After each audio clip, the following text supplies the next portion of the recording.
What do you make of him as a head coach? Would you want him coaching your football program? Yeah, I think he's absolutely a top 10 coach or thereabouts. He might be 9th, he might be 11th, but I mean, I certainly think he's a top 10 coach. He's going to be the answer to a trivia question for the rest of our lives. Name the first team ever ranked number 1 in the history of the college football playoff rankings, and it was the Dak Prescott-led, coached by Dan Mullen, Mississippi State Bulldogs. They were the first ever number 1 team in the history of the college football playoff, okay? I don't think he's a dynamic recruiter.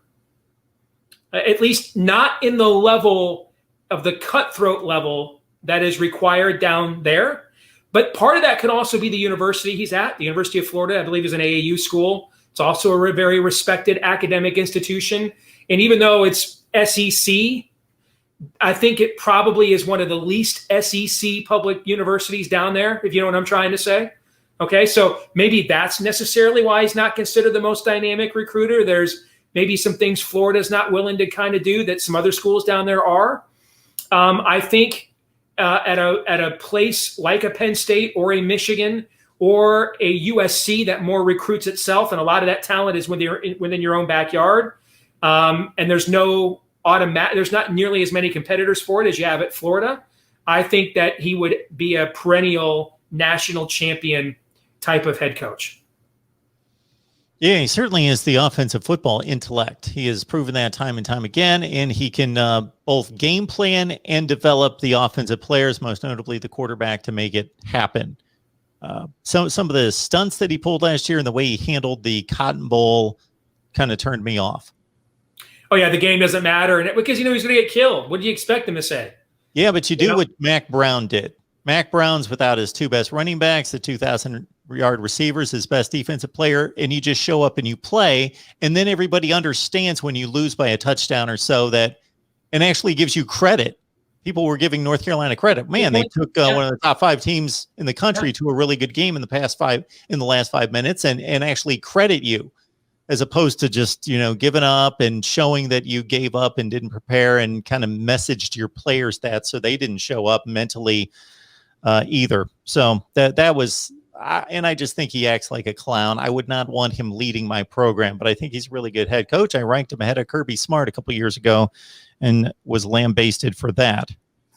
I bring up LSU as well. I believe you have stated that they're either a boom or bust, just tremendous talent, but of course they've got their dysfunction off the field and related to the program off the field. Ed Orgeron, to me, seems like this guy. He's a different version of Les Miles. I'm not talking about morally. We shall see there of what his judgment has been. But in regards to a guy he's not necessarily the guy that's, breaking down the schemes and making it work from that standpoint. He's the anti-Dan Mullen from a football technician standpoint. Not that he doesn't know the game, but he's not brilliant in any such way. He's just the big personality guy that his players will run through the proverbial brick wall for. He can recruit, therefore they love him, and he's got all the money and facilities in the world at his disposal. Therefore, he's going to win 9-3 most of the time without there being any issue. But I don't necessarily think he's the guy that won the national championship 2 years ago. I mean, he's at a top 3 or 4 job in the country. Maybe you lose a kid or two to Alabama, and then you get your pick of the litter in one of the top 3-4 most talented high school states for prospects in the sport. It's tough to fail there, and you can have a coach that is that kind of a Les Miles level of a citizen. Now, Les Miles was a tremendous offensive line coach, just as Ed Orgeron was a tremendous defensive line coach.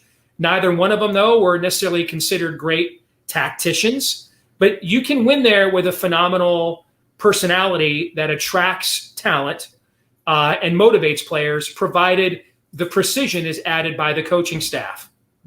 And that's why you saw when things went south with Bo Pelini last year, they really went south.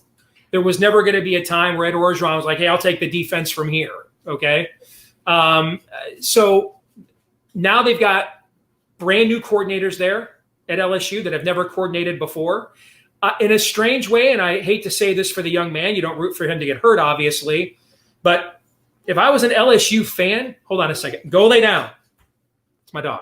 If I was an LSU fan, he's bothering me for a treat.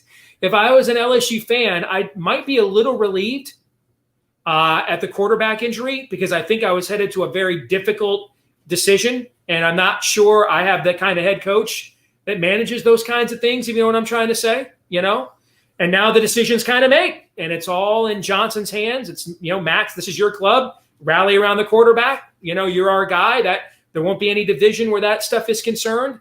I will tell you, I am the most fascinating line in week 1 to me is LSU only laying 4 at UCLA.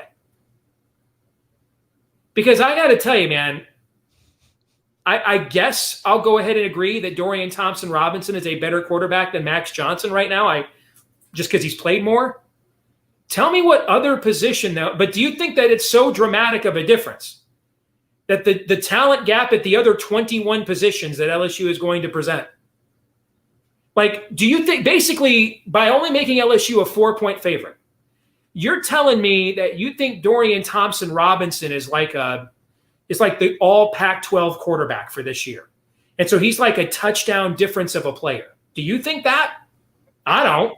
No, he's not that good. He's a top 25 quarterback in the nation. Okay. I think this is Vegas telling us that they expect LSU to do every dumb thing imaginable to keep UCLA close. Yes, they are. That tells me they're just like begging people to line up and take LSU. Like they just are. That just tells me they are smelling an ambush or some form of a backdoor cover that Orgeron just, gives up a stupid touchdown or something at the end of the game that LSU kind of controls, and it goes from 38-28 to 38-35 or something like that, okay? Because that spread to me, I would have, and I think I'm like maybe higher on UCLA than most teams are, most people are. If you look at my team total talent ratings, for example, okay? But I don't know how in the world that LSU is only a 4-point favorite in that game. I don't think the advantage they have in experience at quarterback makes up for the talent disadvantage at the other 21 positions on the field. That just tells you they're just fading the new coaching staff and Ed Orgeron, and they're just begging you to look at that and say, that's just too easy. LSU's so much more talented. Okay. And the public that's a befuddling number to me. And it appears as though the public has done exactly what you've said, because I think it's been bet up from 3 or 3.5 to 4. There you go. Because that hit me in the face too, right out of the gate. I'm like, I can't get to my laptop fast enough to put money on LSU.